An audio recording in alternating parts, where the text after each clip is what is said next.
Olá, sejam bem-vindos, bem-vindas ao canal do Grupo de Pesquisa Encontros Interculturais no EAD, Narrativas de Vida dos Diferentes Brasis. Eu sou Roseli Jimenez e, com a professora Cielo Festino, coordenamos este grupo de pesquisa que conta com vários pesquisadores, docentes da Unip e também de fora dela. Além disso, contamos com a participação de estudantes que já nos enviaram aqui para o canal muito material interessante. Por isso, se é a primeira vez que você vem aqui a este canal, dê uma passadinha, não é? Veja o que está postado por aqui. Nos últimos meses, temos feito um percurso pelas narrativas dos estados brasileiros. Então, cada estado aqui está assumindo uma personificação, como se estivéssemos narrando a vida de alguém, a vida de várias pessoas dentro desses estados, para mostrar exatamente como as narrativas de vida perpetuam-se Brasil afora. E bem, hoje eu vou falar de um estado bastante peculiar brasileiro, que é o estado do Piauí.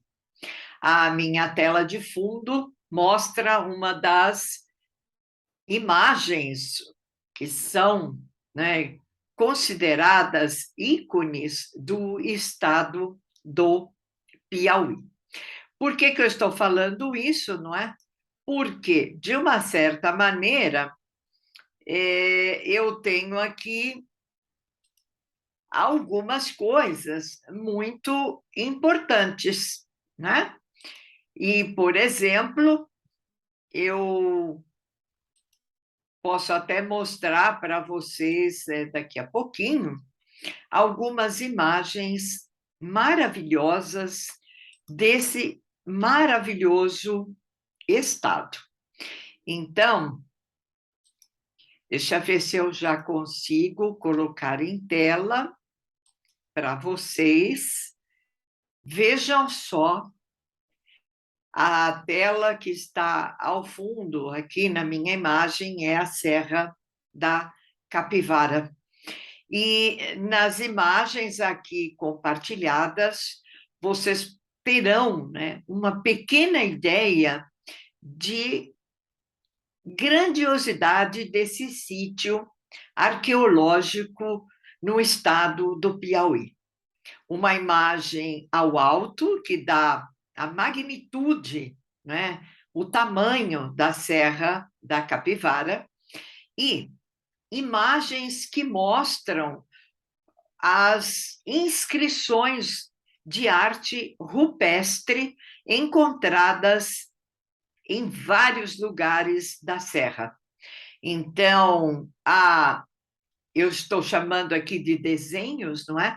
Mas é uma arte rupestre mostrando imagens de animais, de pessoas, de ações, inclusive esse crânio que vocês veem também na imagem foi encontrado nesse lugar. Então, só por essa questão já valeria a pena conhecer o Piauí. Que histórias essas pedras podem nos contar? Quem são esses habitantes que deixaram essas inscrições, não é? Essa arte rupestre que tem notada importância? Então, vou deixar que vocês apreciem um pouco mais, não é? E, na sequência, eu vou comentar um pouquinho desta que é uma narrativa de vida desse lugar, a Serra do Capivara, em Piauí. Bom, a gente sempre aqui fica, não é, procurando coisas interessantes para falarmos, não é, sobre um estado. E quase sempre a gente começa se perguntando dos nomes, como é que eles surgem. Não é muito diferente dos muitos estados brasileiros, mas o Piauí vem, muito provavelmente, de um rio que era chamado Rio dos Piaus ou Rio dos Piabas, que em tupi quer dizer a terra dos pajés.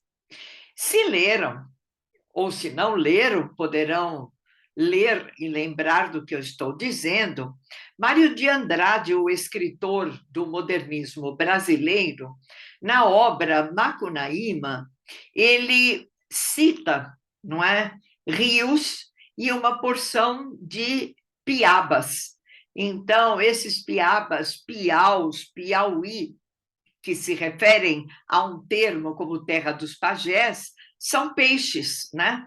Então, a piaba ou piava, piau, arucu, manjuba, lambari, são vários os nomes que Piauí assume como sinônimo para designar um tipo de peixe que é encontrado em vários rios ao longo do Brasil. Aqui no caso em particular, não é? Um rio bastante significativo para o Piauí é o Rio Poti, que nasce na Serra da Joaninha, no Ceará, próximo ao município de Crateús. Vejam só, a 600 metros de altitude. E as águas, não é, dele são despejadas no rio Parnaíba, no bairro Poti Velho, em Teresina, a capital do estado do Piauí, depois de ter percorrido 450 quilômetros, né, das maravilhas da natureza. Mas por falar nessa origem tupi, do Piauí, do Piaba, não é? Ou do Lambari, ou da Manjuba, cada um dos nomes em diferentes lugares, não é? É preciso voltar a essas questões das nações, dos povos originários que habitaram e que ainda habitam o Brasil. E no Piauí ainda há a presença de 4 etnias, num total, infelizmente, um total pequeno, mas que é composto por 158 tribos. Por exemplo, são os Genipapos, Acauã, Anassé, Canela, Gueguês, Jaicós, Gilboês, Gamelas, Tacariju, entre outros. Então, eles ainda estão por lá. São poucos, mas são fortes, não é? Estão lutando contra a extinção. Bem, obviamente que o Piauí, não é? Ele tem maravilhas além, não é, da Serra da Capivara, da qual eu vou falar um pouquinho melhor. Mas há o Delta do Parnaíba, Lagoa do Portinho, a Praia de Barra Grande, a Praia do Coqueiro, o Parque Nacional, porque a Serra da Capivara transformou-se em Parque Nacional, não é? O Parque Ecológico da Cachoeira do Urubu, o Parque Nacional de 7 Cidades. Alguns exemplos, há muito mais. Então, agora vou voltar um pouquinho à Serra da Capivara, lembrando as imagens que eu mostrei para vocês. Então, há aqui uma narrativa que é surpreendente, porque revela a força feminina, a força de uma mulher em relação à Serra da Capivara e à arte rupestre ali contida. Essa mulher é Niede Guidon, não é? E diz ela, não é? A primeira vez que eu vi as fotos das pinturas, não é, dessa arte rupestre da Serra de Capivara, foi em 1963. Então, Niede Guidon, que foi nascida em Jaú, na cidade paulista, não é? Ela, graduada na época em História Natural pela USP, a Universidade de São Paulo, e nessa ocasião ela trabalhava no Museu do Ipiranga. Então, aqui é uma narrativa de algo da vida dela que foi fundamental para o Piauí e para o Brasil. Então, na época, ela trabalhava no Museu do Ipiranga, recém-reinaugurado agora em 2022, não é? Então, ela estava organizando uma exposição sobre arte rupestre e um homem que estava acompanhando a exposição, ele a abordou e dizendo, né, que ele tinha várias fotografias de pinturas. E aí ele disse: olha, lá perto da minha cidade, no Piauí, a gente também tem esses desenhos de índios. Ele atribuiu aquelas imagens a índios, não é? Diríamos a indígenas, a esses povos originários. Bom, obviamente, quando ela ouviu esse senhor, ela percebeu que se tratava de algo relevante, diferente. E, obviamente, isso aconteceu. Então, isso foi em 1963. Em 5 de junho de 1979, foi criado o Parque Nacional da Serra de Capivara, exatamente sob chefia dessa grande mulher, Niede Guidon. E aí a região ganha notoriedade com as pinturas ali encontradas, não é? E foi considerada, não é, em 1991, não é, um patrimônio cultural da humanidade pela Unesco. Então, o Parque Nacional da Serra da Capivara, que fica no interior do Piauí, abriga sítios arqueológicos, a maioria com pinturas e gravuras rupestres, que indicam a presença humana há pelo menos, vejam só, 50 mil anos. E essa presença teve continuidade até a chegada dos colonizadores brancos, não é?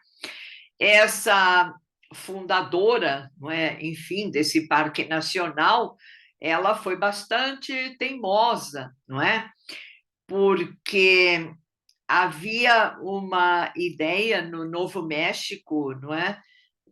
Nos Estados Unidos da América, de que isso seria impossível, porque lá há também artes rupestres que indicariam a chegada de seres humanos naquela região.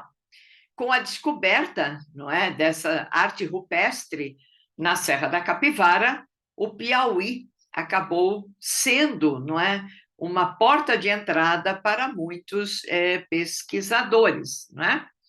Então, ela permaneceu constantemente ali defendendo o lugar que, infelizmente, ainda recebe poucos turistas brasileiros ou estrangeiros.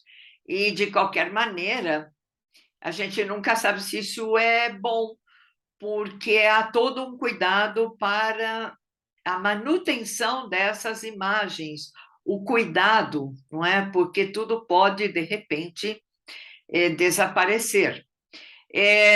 Essas imagens, como eu já disse, né, elas praticamente representam animais, seres humanos, objetos celestes e figuras híbridas que misturam humanos e animais, não é? Há várias cenas de caçadas, então, se você é do Piauí, se você não é do Piauí, e se você nem é do Brasil, eu acho que está na hora de todos nós conhecermos essa Serra da Capivara para, não é, ter o prazer de reconhecer essa arte rupestre antiquíssima. Bem, mas o Piauí também é palco de muitos escritores, e entre eles Torquato Neto, de quem eu gosto muito, mas há muitos, muitos outros.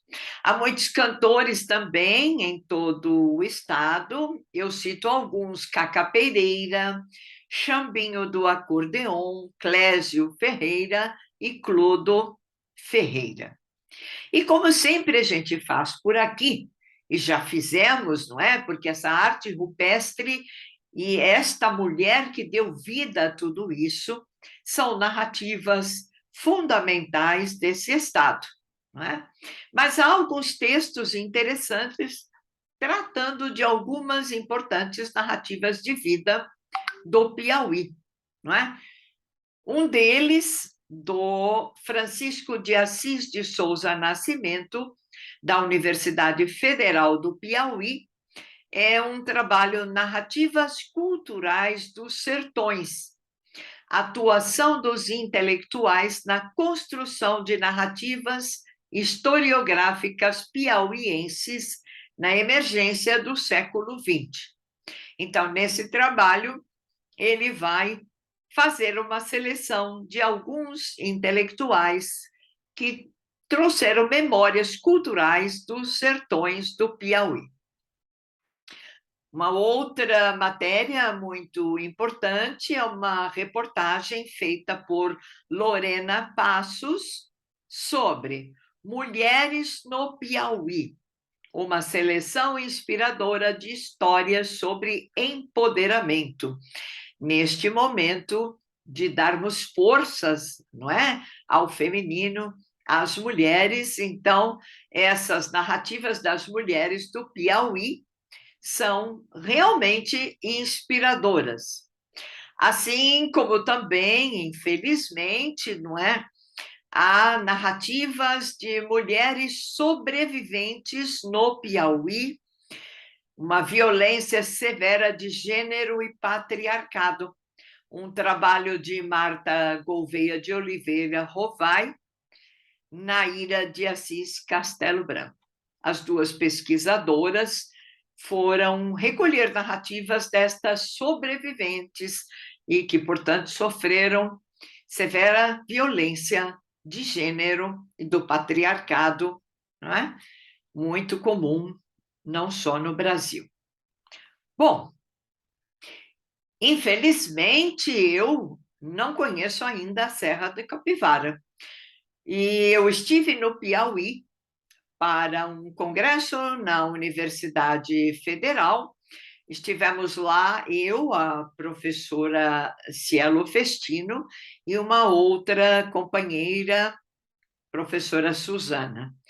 E ficamos praticamente 3 dias em Teresina, conhecemos alguns pontos, mas, infelizmente, e por conta do tempo e por conta do nosso trabalho na universidade, não pudemos viajar pelo estado, mas demos uma passeadinha por Teresina. Então, lembro bem, muito quente, não é? Estivemos apresentando trabalhos lá na Universidade Federal, muito bonita, do Piauí. E, bom, o que é Teresina? Ela é considerada uma cidade verde, apesar do calor, apesar daquela avenida enorme em que a gente tem que se esconder embaixo de viadutos para se proteger do sol, não é? Até uma narrativa aqui curiosa, porque no hotel em que estávamos, perguntamos sobre o mirante do alto em que se pode ver toda Teresina, e o taxista nos levou até lá, nos deixou nessa avenida e nós seguiríamos até o mirante, que, para nossa surpresa, estava fechado. Não estava fechado naquele dia, estava fechado para reparos ou reformas há um bom tempo. Então, nem o hotel e nem o taxista nos avisaram. Então, a gente ficou ali, literalmente, embaixo do viaduto, tentando procurar um jeito de voltar ao hotel. Naquela época, a gente não tinha Uber. E então dependemos de um rapaz com uma moto que passou e avisou um taxista que nos foi apanhar. Serve como narrativa de vida, né? Minha, da professora Cielo e da professora Suzana. Entrou para a história. Mas, enfim, este comentário que faço para além em relação a Teresina também me foi enviado por alguém que tem uma narrativa de vida com Teresina. É Sérgio Ramos, um amigo muito querido, que eu conheço desde que eu tinha 16, 17 anos, não é? No colégio e no grupo de teatro no qual trabalhamos juntos durante muito tempo. Então, ele me disse que Teresina passou a existir em outubro de 1852, tanto como cidade como capital do Piauí. A capital anterior do Piauí era Oeiras, ficava no Sertão Seco. E a atual, não é? Ela é fundada entre rios, o Poti e o Parnaíba, rios navegáveis e ótimos para o comércio. Nós conhecemos aí o encontro desses dois rios. Ele serve um peixe delicioso, não sei nem se não era o piaba, e um típico refrigerante da região, muito gostoso para quem aprecia bebidas bastante adocicadas, não é? Bem, mas no início, então, o crescimento demográfico da cidade foi rápido, de 49 habitantes para mais de 8.000. E ela acabou sendo a segunda cidade planejada no país. Segundo o meu amigo que viveu em Teresina, não é, durante muitos anos, ele me disse que a vida noturna é boa, nós acabamos não conhecendo na ocasião. Aliás, na ocasião eu tentei contato com ele, mas a gente se desencontrou, então não conseguimos conhecer Teresina de uma maneira bem melhor, não é? Então, a vida noturna boa, muitos bares, shows diários, restaurantes, não é?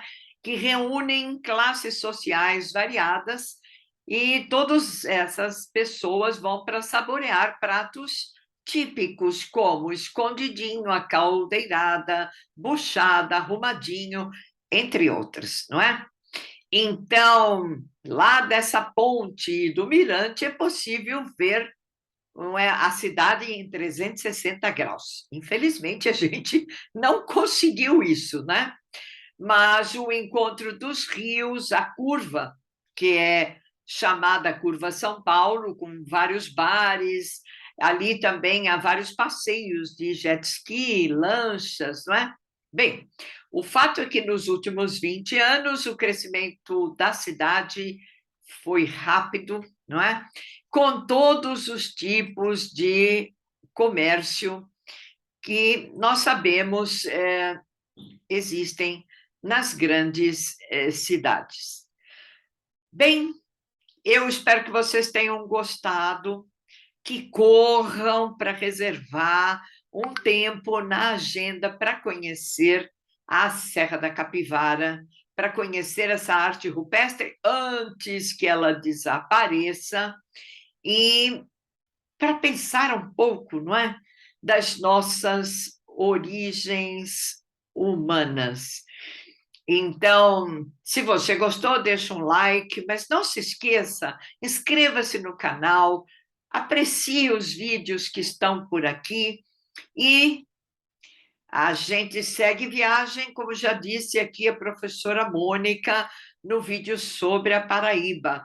Pegue a sua malinha e aguarde no terminal. Logo mais seguiremos para um outro estado brasileiro.